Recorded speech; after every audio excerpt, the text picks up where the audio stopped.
আপনারা দেখতে পাচ্ছেন দুজন গ্রামের দরিদ্র মহিলা, এনারা রুটি রুজির সন্ধানে বাঁকুড়া সোনামুখী থেকে পুরুলিয়ায় এসছেন। শালপাতার বস্তা সমস্ত গুছিয়ে এই পুরুলিয়ার দোকানে দোকানে এনারা সাপ্লাই করেন সংসার চালানোর জন্য। কি পরিশ্রম, ভোর সারা রাত এই প্ল্যাটফর্মেই ছিলেন এনারা। আপনারা দেখতে পাচ্ছেন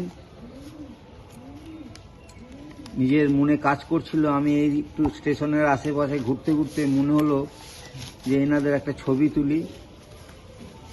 দেখুন এনারা কি অসহায় মানুষ এই ঠান্ডাতে,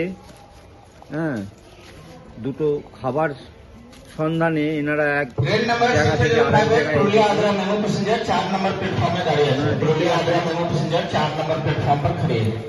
এদের সংসার, এদের সন্তান, স্বামী সব ছেড়ে এনারা এখানে এসে রুটি রুজির সন্ধানে এই ফাঁকা প্ল্যাটফর্মে বসে।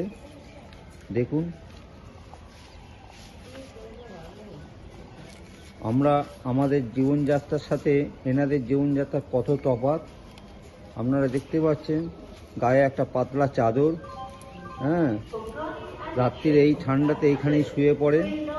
আর দোকান থেকে কেনাকাটি করে খাওয়া দাওয়া যেটুকুনি সম্ভব হয় এনারা করেন। আমাদের এই সমাজ ব্যবস্থায় কত তফাৎ ভাবুন। কেউ চুরি করে খাচ্ছে আর কেউ কঠোর পরিশ্রম করে খাচ্ছে। আপনারা দেখতে পাচ্ছেন শালপাতা সমস্ত বান্ডিল বানাচ্ছেন, নিজেদের খেয়ালে কাজ করে যাচ্ছেন, কোনো শর্টকাট পন্থা নেই। দেখতে থাকুন শালপাতার বিক্রেতাদের। এনারা যাবেন বিভিন্ন পানের দোকান, বিভিন্ন ভাজাভুজির দোকানে এনারা সারাদিন ধরে এই সব করে তারপরে এনারা হয়তো বলছে সরস্বতী পুজোর পর যাবেন, এখন আর যাবেন না।